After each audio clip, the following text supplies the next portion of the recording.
উত্তম সর্দার শিবু হাজরার পর গ্রেপ্তার অজিত মাইতি। গতকালই আমরা দেখেছি সন্দেশখালীতে গ্রেপ্তার তৃণমূল নেতা অজিত মাইতি।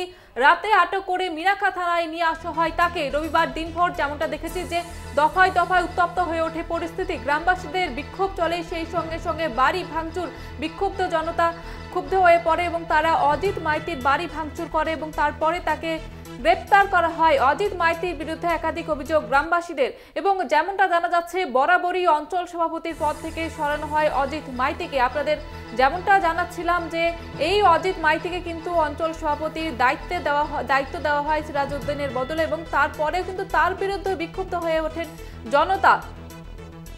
এর বিষয়ে আরো বিস্তারিত জানবো, রিয়া রয়েছে আমাদের সঙ্গে টেলিফোন লাইনে। রিয়া, কি জানা যাচ্ছে ঠিক?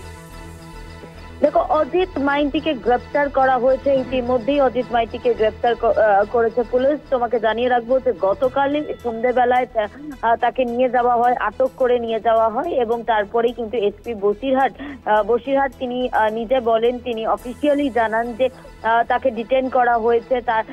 যদি তার বিরুদ্ধে অনেকগুলো কমপ্লেন রয়েছে, সেই কমপ্লেন তারা খতিয়ে দেখছে। যদি সেগুলো প্রুভ হয় সেক্ষেত্রে লিগাল অ্যাকশন নেওয়া হবে। আজকে সকালবেলায় তাকে অ্যারেস্ট শো করা হয় এবং তোমাকে জানিয়ে রাখবো যে আজকেই তাকে বসিরহাট কোর্টে নিয়ে যাওয়া হবে, সেখানেই তাকে প্রডিউস করা হবে। পাশাপাশি তোমাকে জানিয়ে রাখবো যে অঞ্চল সভাপতি ছিলেন এই অজিত মাইতি। যেদিন তাকে করা হয়েছিল, শুক্রবার তাকে অঞ্চল সভাপতি করা হয়, মাফ করবে, শনিবার তাকে অঞ্চল সভাপতি করা হয় এবং সিরাজকে সরিয়ে, এবং তারপরেই যেটা দেখা যায় যে রবিবার 24 ঘন্টার মধ্যেই তার অঞ্চল সভাপতি পদ চলে যায়। কারণ অজিত মাইতি যে মন্তব্য করেছিল যে 2019-এ সিরাজ তাকে মারধর করে বিজেপি থেকে টিএমসিতে এনেছিল এবং এই মন্তব্যের পরপরই যেটা দেখা যায় যে রাজ্যের দুই মন্ত্রী তারা সেখানে ছিলেন উপস্থিত, অন্য একদিকে তারা সভা করছিলেন। সেখান থেকেই তারা মেনশন করেন যে অজিত মাইতিকে সরিয়ে দেওয়া হলো এবং একাধিকবার অজিত মাইতির বিরুদ্ধে যে ক্ষোভ উগরে দিয়েছেন সেখানকার স্থানীয় মহিলারা, সেই কারণের জন্যই কিন্তু মূলত অজিত মাইতিকে সরানো হয় এবং তারপরে দীর্ঘক্ষণ একটা বাড়িতে তিনি লুকিয়ে বসেছিলেন। সন্ধ্যে নাগাদ তাকে নিয়ে যাওয়া হয় পুলিশের তরফ থেকে, কোয়ার্ডন করে তাকে মিনাখা থানায় নিয়ে যাওয়া হয় এবং তারপরেই যেটা বলা হয় পুলিশের তরফ থেকে ডিটেইন করা হয়েছে, কমপ্লেন রয়েছে এবং সেগুলোকে খতিয়ে দেখা হবে। এবং আজকে সকালে তাকে অ্যারেস্ট শো করে এবং কিছুক্ষণের মধ্যেই তাকে বসিরহাট কোর্টে নিয়ে গিয়ে প্রডিউস করা হবে বলে এমনটাই জানা যাচ্ছে। একেবারে ধন্যবাদ রিয়া।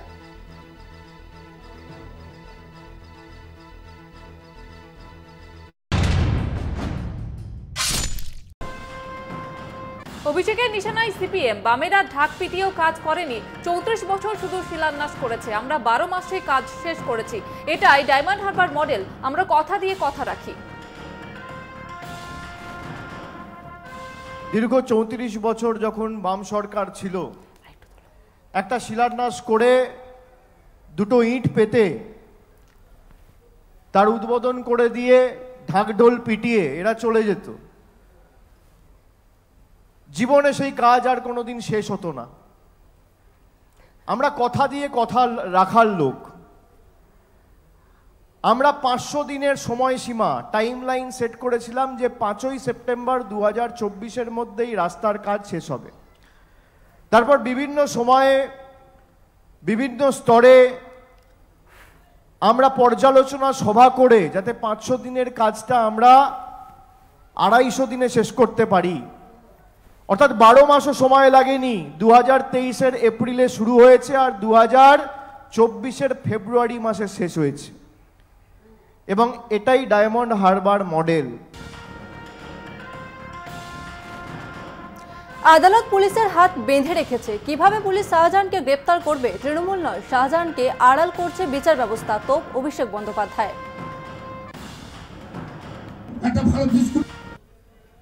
পার্থ চট্টোপাধ্যায়ের বিরুদ্ধে অভিযোগ এসছে, ব্যবস্থা নিয়েছে। জ্যোতিপ্রিয় মল্লিকের বিরুদ্ধে অভিযোগ এসছে, তাকে মন্ত্রিসভা থেকে বাদ দেওয়া হয়েছে। শেখ শাহজাহানকে গ্রেপ্তার করার জন্য রাজ্য প্রশাসনের হাত পা যদি হাইকোর্ট বেঁধে না দিয়ে পুলিশকে এম্পাওয়ার করতো, পুলিশ করে দেখাতো। 7 দিন হোক, 10 দিন হোক, 12 দিন হোক, 15 দিন হোক। আর সবাই মমতা বন্দ্যোপাধ্যায়ের কাছে বলছে কেন শেখ শাহজাহানকে গ্রেপ্তার করো? তার কারণ যার কাছে আমি আশাবাদী যে বিচার হবে তার কাছেই সবাই বলে। সন্দেশখালীতে রাজ্যে 2 মন্ত্রী বেরমজুর জেরিয়াখালীর মানুষের সঙ্গে কথা সুজিত বসু পার্থ ভৌমিকের। আইন নিজের হাতে তুলে নেবেন না বললেন সুজিত বসু। 1 মাস সময় দিন প্রশাসনকে, আশ্বাস সেচ মন্ত্রী। কীর্তনের আসরে গিয়ে দুহাত তুলে নাচ 2 মন্ত্রী। আমরা চাই এলাকায় শান্তি থাকুক। কিছু কিছু মানুষ এই সুযোগে এখানে গন্ডগোল পাকানোর জন্য আসছে মানে কিরম ভাবে গন্ডগোল পাকানোর জন্য? আপনার কাজ করবেন, আমরা যেরকম বলছি আপনার জমি আমরা ফেরত দেবই।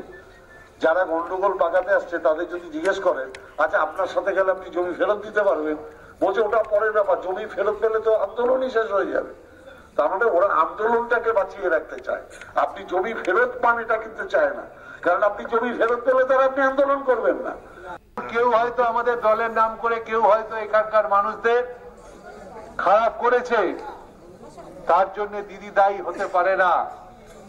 আমি মনে করি কেউ যদি একজন খারাপ করে, কি দুজন খারাপ করে, কি 3 জন খারাপ করে, তার জন্য সমগ্র দল খারাপ হতে পারে না, সমগ্র পার্টি খারাপ হতে পারে না। আমি অনেক মানুষের সাথে কথা বলেছি, তারা বলেছে আমরা তৃণমূলের সমর্থক, তৃণমূলের বাইরে আমরা কিছু ভাবি না, দিদির বাইরে আমরা কিছু ভাবি না। আর দিদি আপনাদের ভালোবাসে, এটা বারবার বলছি, দিদি খবর রাখে। তাই আমি আপনাদের বলবো বিভ্রান্ত